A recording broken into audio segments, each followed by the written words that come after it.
बॉलीवुड में फ्रेंचाइजी फिल्मों का खेल अब सिर्फ सीक्वल बनाने तक सीमित नहीं रह गया है, बल्कि ये पूरी तरह एक साइकोलॉजिकल बैटल बन चुका है, जहां एक तरफ दर्शकों का नॉस्टैल्जिया होता है तो दूसरी तरफ मेकर्स का एक्सपेरिमेंट। इसी बैलेंस के बीच खड़ी है वेलकम टू द जंगल, जिसे लोग वेलकम 3 के नाम से जानते हैं। ये सिर्फ एक फिल्म नहीं बल्कि एक ब्रांड है जिसने सालों तक अपनी कॉमेडी, डायलॉग्स और आइकॉनिक कैरेक्टर्स के दम पर दर्शकों के दिलों में जगह बनाई है। भगवान का दिया सब कुछ है। शौहरत है, दौलत है, इज्जत है। इज्जत है। हाँ, इज्जत है थोड़ी मतलब। लेकिन जैसे जैसे इस फिल्म से जुड़े नए अपडेट सामने आए हैं, टीजर, सेट लीक, इंटरव्यू और सोशल मीडिया चर्चाएं, वैसे वैसे एक बड़ा सवाल खड़ा हो गया है।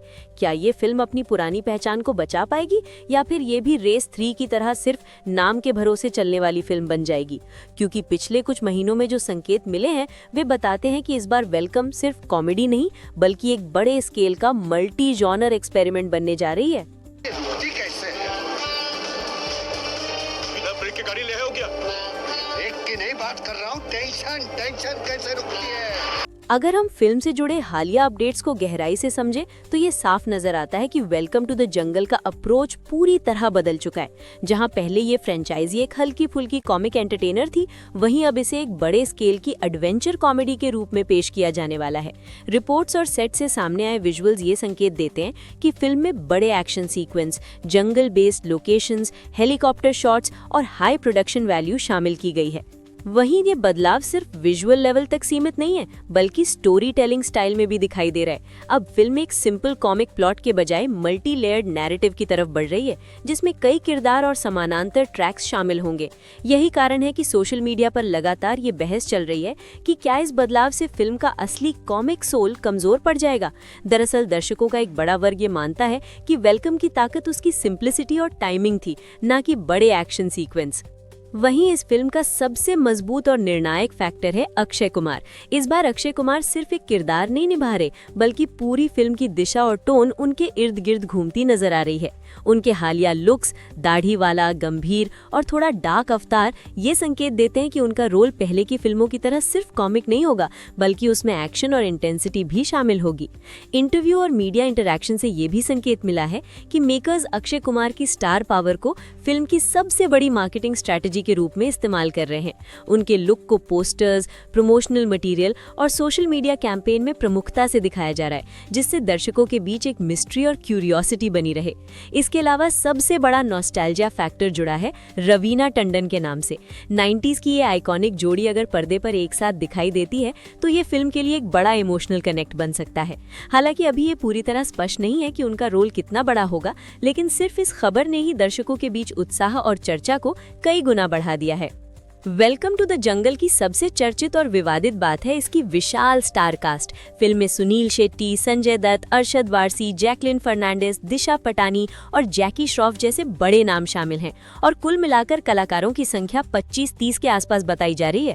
पहली नजर में ये एक बहुत बड़ा प्लस पॉइंट लगता है क्योंकि इतने सारे स्टार्स का एक साथ आना अपने आप में एक बड़ा आकर्षण है, लेकिन जब हम इसे गहराई से समझते हैं तो यही चीज फिल्म की सबसे बड़ी कमजोरी भी बन सकती है। इतने सारे किरदारों के बीच स्क्रीन टाइम को बैलेंस करना एक बहुत बड़ी चुनौती है और अगर किसी भी किरदार को पर्याप्त स्पेस नहीं मिला तो वो दर्शकों के साथ कनेक्ट नहीं कर पाएगा।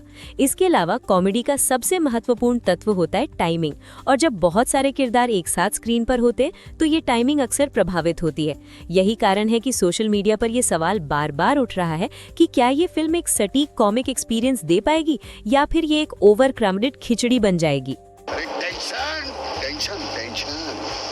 वहीं वेलकम फ्रेंचाइजी की पहचान सिर्फ उसकी कहानी या सेटअप से नहीं थी बल्कि उसके किरदारों से थी, खासकर उदय भाई और मजनू भाई।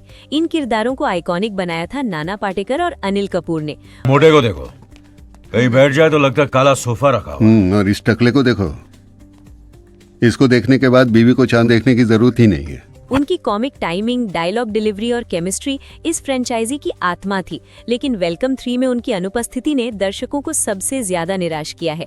सोशल मीडिया पर लगातार ये भावना देखने को मिल रही है कि इनके बिना ये फिल्म अधूरी है। दर्शकों को डर इसलिए भी लग रहा है क्योंकि उन्होंने पहले भी ऐसी स्थिति देखी है जब सैफ अली खान को रेस फ्रेंचाइजी से हटाया गया था और उसकी जगह नए सेटअप के साथ रेस 3 लाई गई थी।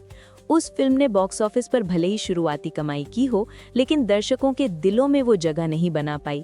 यही डर अब वेलकम 3 को लेकर भी सामने आ रहा है। वहीं इस फिल्म का निर्देशन कर रहे हैं अहमद खान, जो पहले भी बड़े बजट की फिल्मों पर काम कर चुके हैं, लेकिन उनकी पहचान एक कोर कॉमेडी डायरेक्टर के रूप में नहीं रही है। यही कारण है कि दर्शकों और क्रिटिक्स के बीच इस बात को लेकर संदेह बना हुआ है कि क्या वो वेलकम जैसी कल्ट क्लासिक कॉमेडी फ्रेंचाइजी के साथ न्याय कर पाएंगे।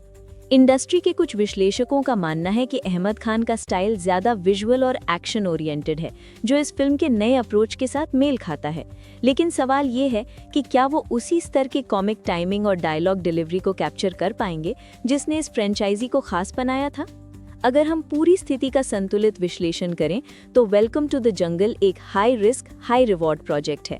इसके पास सब कुछ है, बड़ा बजट, बड़ी स्टार कास्ट, मजबूत मार्केटिंग और नॉस्टैल्जिया का सपोर्ट।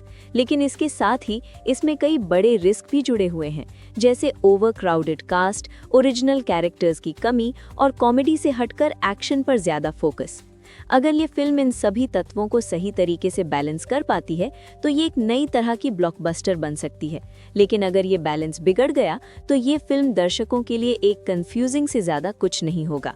अब असली सवाल आपसे, क्या अक्षय कुमार इस फिल्म को संभालकर वेलकम की विरासत को बचा पाएंगे, या फिर ये फिल्म भी रेस 3 की तरह सिर्फ एक मिस्ड अपॉर्चुनिटी बनकर रह जाएगी? अपनी राय कमेंट में जरूर बताइए, ब्लॉकबस्टर या डिजास्टर। और अगर आपको ऐसी डीप रिसर्च बेस्ड वीडियो पसंद आती हैं तो वीडियो को लाइक करें और चैनल को सब्सक्राइब करना ना भूलें। Take care, bye bye.